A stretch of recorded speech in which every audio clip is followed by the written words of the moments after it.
Olá pessoal, chegamos aqui então na última parte do nosso estudo no Sermão do Monte e nós vamos estudar hoje, encerrando essa série de mensagens de estudo no Sermão do Monte, no capítulo 5 de Mateus, versículo 11, versículo 10 até o versículo 12. Bem-aventurado os que sofrem perseguição por causa da justiça, porque deles é o reino de Deus. Bem-aventurados sois vós quando vos injuriares e perseguirem, e mentindo disserem todo mal contra vós, por minha causa. Exultai e alegrai-vos, porque é grande o vosso galardão nos céus, porque assim perseguiram os profetas que foram antes de vós. Então, encerrando essa primeira série dessas mensagens aqui no Sermão do Monte, das bem-aventuranças, não encerramos todo o estudo ainda do Sermão do Monte, tem mais ainda, ele vai até o capítulo 7, mas essa primeira parte aqui das bem-aventuranças, nós vamos encerrar com essa questão da perseguição que os cristãos sofriam e que, na verdade, em alguns lugares, não em todos os lugares, mas em alguns países, nós temos aí alguns dos nossos irmãos sendo perseguidos por conta da pregação do Evangelho. E uma coisa interessante que nós temos que analisar é a seguinte questão: o que causava a perseguição naquela época?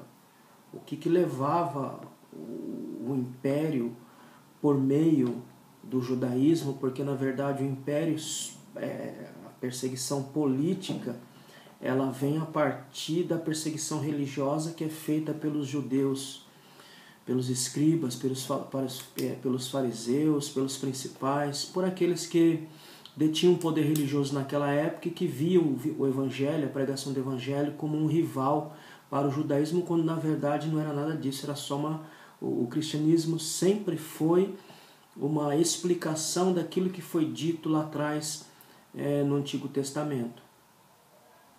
Mas a reflexão é o que causou, o que levou os judeus, o que levou o império, o que levou as pessoas a perseguirem a igreja naquele período, e depois nós vamos terminar fazendo uma reflexão sobre o nosso atual momento.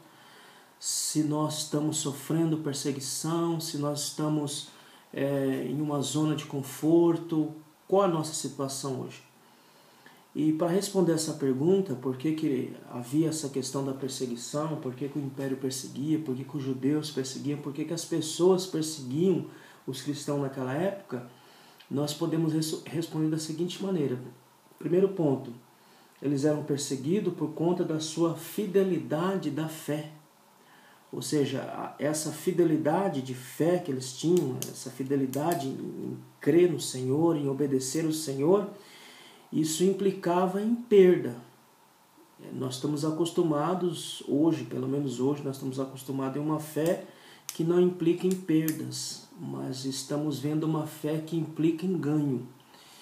E naquela época, você exercer fé em Cristo, exercer fé no cristianismo, sempre estava implicado aí a perca. Não se tinha ganho, se tinha perca. Hoje nós vemos ao contrário. Hoje a fé ela implica em ganho e não em perda. Então o primeiro ponto aqui é que por que eles eram perseguidos? Por conta da sua fidelidade a Cristo. Isso implicava em perca. Implicava em perca de trabalho, implicava em perca de relações, implicava em percas econômicas, percas sociais, em todos os sentidos. Então, essa fidelidade com que eles demonstravam fé em Cristo, isso levava os judeus a uma falta de compreensão, de não entender essa fé viva, fazendo com que eles se levantassem contra os cristãos. Então esse é o primeiro ponto. O segundo ponto, por que havia essa perseguição intensa em relação aos crentes do primeiro século? É porque a fé que eles tinham era uma fé perturbadora. Então a fé que os nossos primeiros irmãos eles expunham, eles viviam, era uma fé perturbadora. Era uma fé que perturbava o status social, uma fé que perturbava a sociedade, uma fé que perturbava a crença do império. Então, isso levava com que as pessoas perseguissem nossos irmãos do primeiro século, porque a fé que eles esboçavam era uma fé que perturbava tanto a nível social, porque o cristianismo ele veio nivelar por baixo, a sociedade nivelada por cima, então o evangelho nivela por baixo. Então isso fez com que perturbasse a pirâmide social e perturbasse a crença do império na questão de adorar os imperadores, na questão de se prostrar diante das imagens, diante dos imperadores da época, dos Césares, coisa que o evangelho não abarcava em si. Porque o evangelho sempre foi, sempre será exclusivista. O evangelho não é inclusivista. Eu não posso viver o evangelho e incluir na fé evangélica, incluir outro tipo de crença. Não, o evangelho ele é exclusivista, não inclusivo. O evangelho não comporta outro tipo de realidade, outro tipo de fé, mas ele só comporta uma única fé, e essa fé em Cristo. Então, esse tipo de comportamento perturbava a sociedade e perturbava o império como um todo.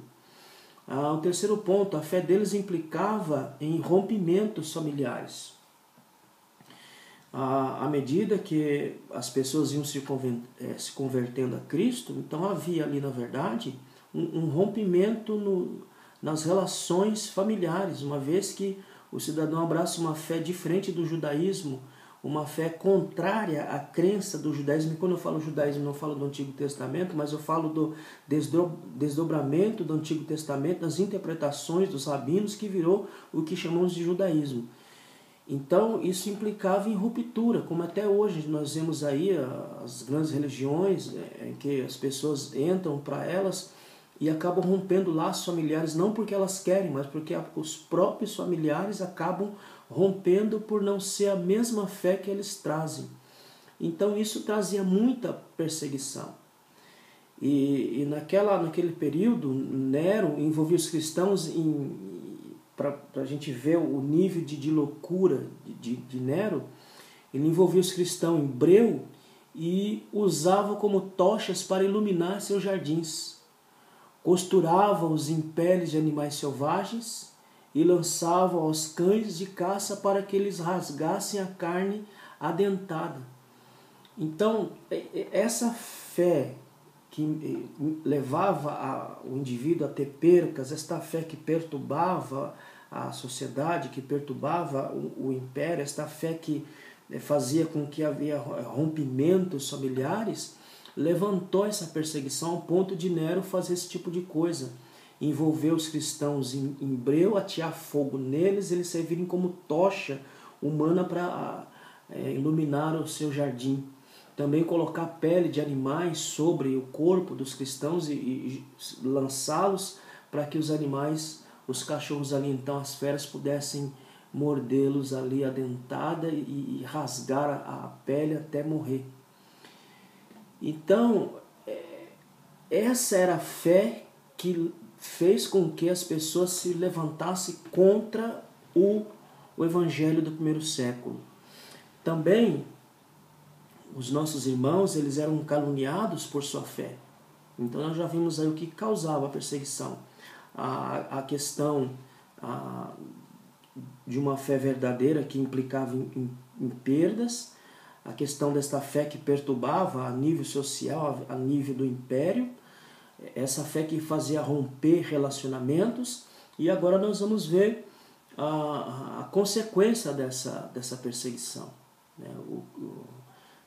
Aonde foi parar o nível dessa perseguição e o que começaram a falar em relação aos cristãos para que se levantasse mais ainda o ódio, a ira das pessoas em relação aos cristãos do primeiro século. Então era levantado muitas calúnias.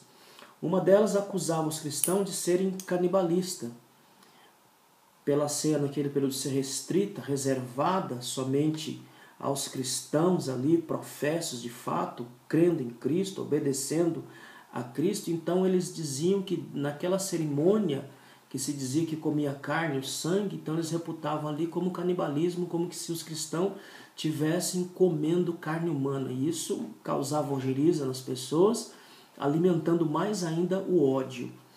Uma segunda calúnia que se levantou naquele período era que acusava os cristãos de práticas imorais.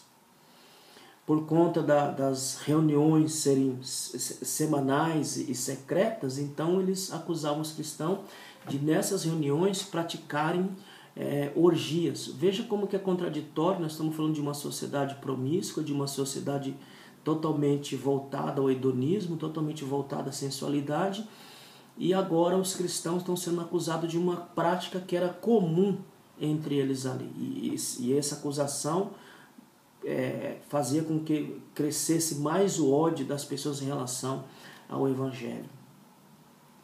Uma terceira acusação acusava os cristãos de serem incendiários por conta da visão apocalíptica. Ou seja, quando os cristãos falavam sobre a volta do Cristo, sobre o que viria a acontecer, então eles eram acusados desse futurismo e também de causar uma certa perturbação social por conta dessa mensagem. Então era acusado de incendiário, até porque Nero tacou fogo em tudo e jogou a culpa em cima dos próprios cristãos ali, o que fez aumentar mais ainda o ódio das pessoas em relação aos nossos irmãos do primeiro século. Uma outra acusação que nós já falamos, até já pontuamos, é a questão de que os cristãos perturbavam as relações sociais e relações familiares. Então tudo isso foi gerando um ódio, foi gerando uma ojeriza nas pessoas e levantando os próprios judeus, levantando as pessoas em relação ao cristianismo contra os nossos irmãos do primeiro século, e depois então chegando isso a nível do império, em que os judeus ali, os principais, começaram a caluniar os cristãos em relação aos imperadores, dizendo que os cristãos estavam dizendo que estavam esperando um outro rei, que viria um outro rei para tirar o lugar de Nero e dos imperadores, e aquilo fez com que o império tivesse essa reação de perseguir e matar os cristãos. Mas o principal motivo das perseguições era de natureza política, porque o fator unificador da vida é Cristo e não o imperador. Então veja aqui, tudo isso que nós falamos aqui é o que levou o império a perseguir e matar os nossos irmãos, o que levou os judeus a perseguir e matar os nossos irmãos.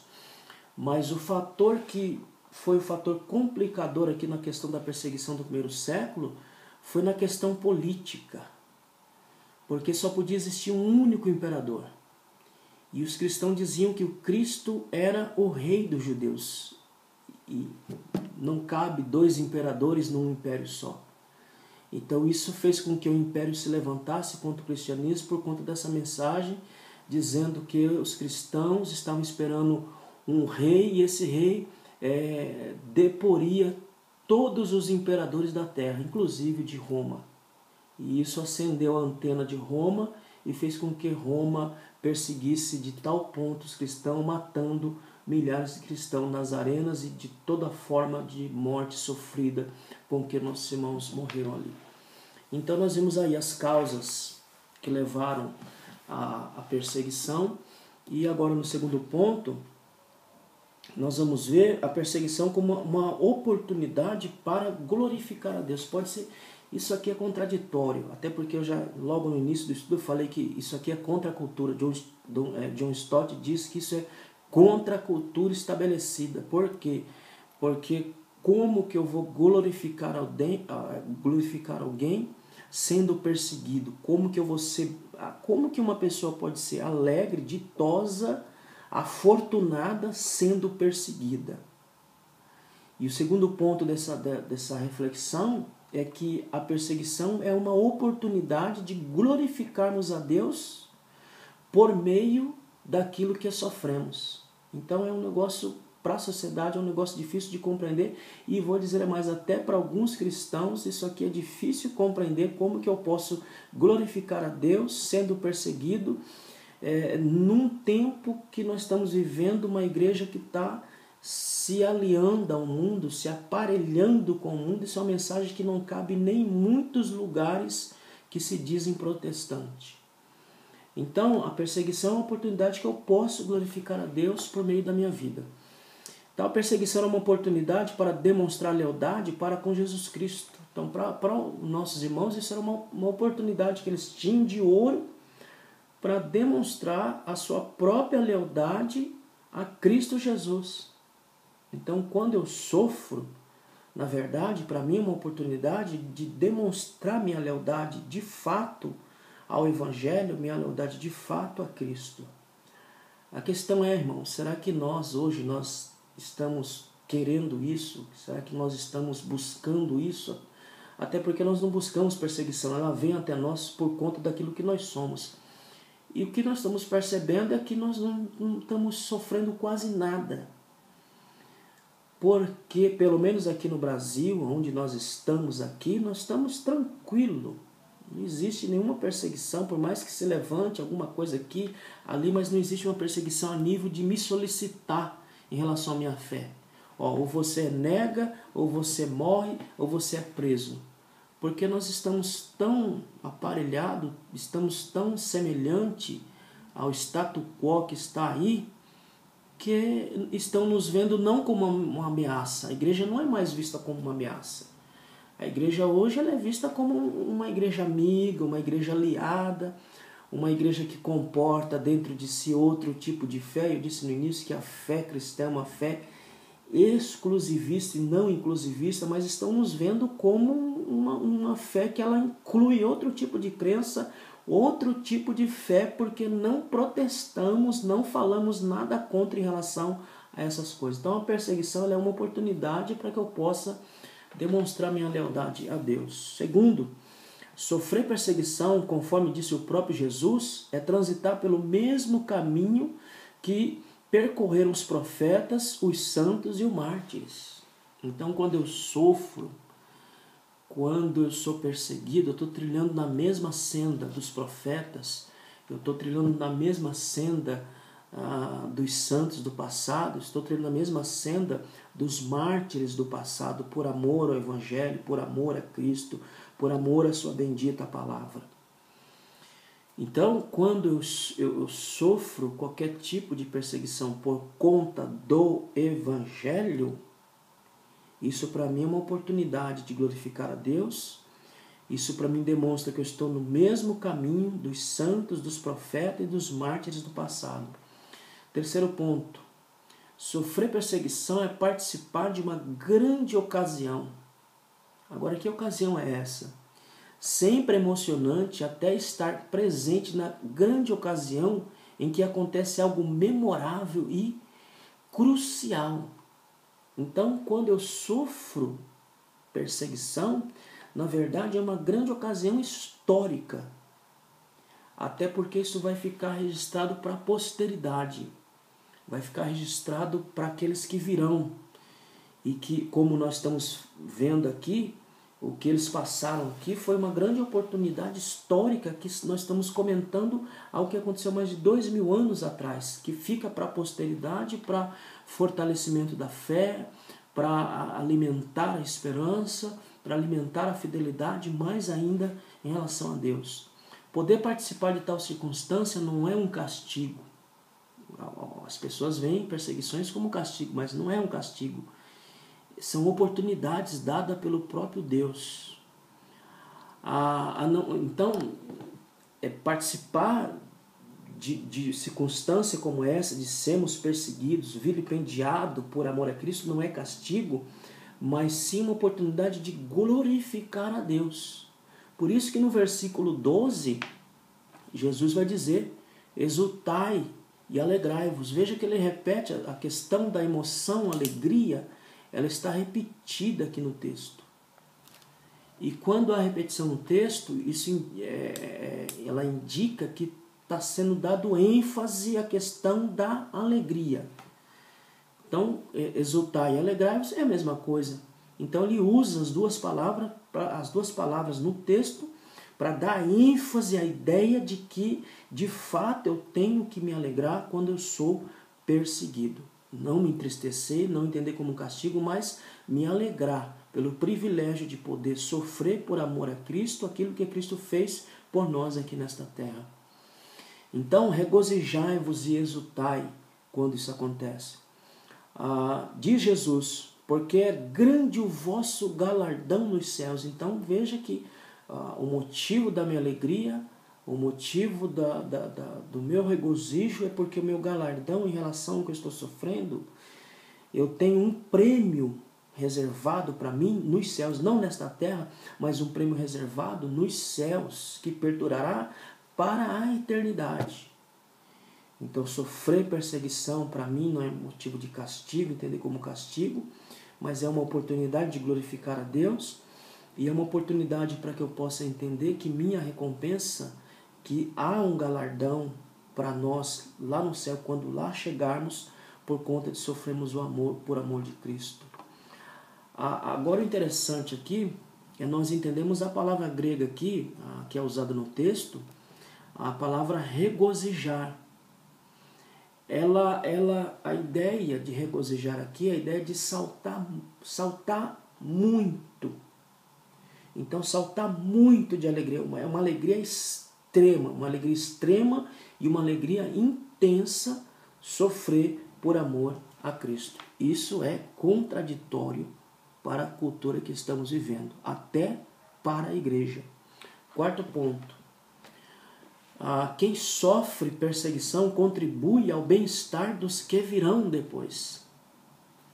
Ora, os nossos irmãos que foram perseguidos no primeiro século, mortos, castigados, eles nos legaram esse bem-estar de podermos estar hoje aqui diante de um aparelho como esse aqui, gravando essa reflexão e deixando para que você possa meditar. Agora, eu só estou aqui porque lá atrás alguém sofreu, alguém morreu, alguém foi castigado, alguém foi perseguido, para que eu pudesse ter o privilégio de poder fazer o que eu estou fazendo hoje aqui, abençoando outras pessoas através deste canal de comunicação. Então, quando eu sofro perseguição, estou contribuindo para o bem-estar daqueles que virão. Hoje desfrutamos de liberdade e paz porque houve homens e mulheres no passado que estiveram dispostos a conquistar para nós, a custo de sangue, suor e lágrima, essa paz que estamos desfrutando hoje aqui no Brasil. Essa paz que temos aqui, essa liberdade que temos aqui no Brasil, ela foi conquistada com sangue. Ela foi conquistada com pessoas que entregaram a sua vida à morte para que hoje nós pudéssemos ter essa liberdade e essa paz para servirmos a Deus. Graças a essas coisas, são mais fáceis para nós hoje nos mantermos fiéis a Deus, nos mantemos fiéis a Cristo. Não foi fácil para eles mostrar sua fidelidade a Deus, a sua lealdade a Deus. Mas hoje, para nós, é um privilégio e uma facilidade muito grande podermos estar aqui desfrutando de tudo aquilo que nosso Senhor preparou por meio desses homens. E por último, para encerrar, por outro lado, nunca ninguém está sozinho ao sofrer perseguição. Não estamos sozinhos. Seja que esteja chamado a suportar perdas materiais, traição de seus amigos, calúnia, o isolamento, até a morte por amor de seus princípios, não estará sozinho, pois Cristo estará mais perto de nós neste momento do que em qualquer outra circunstância da vida.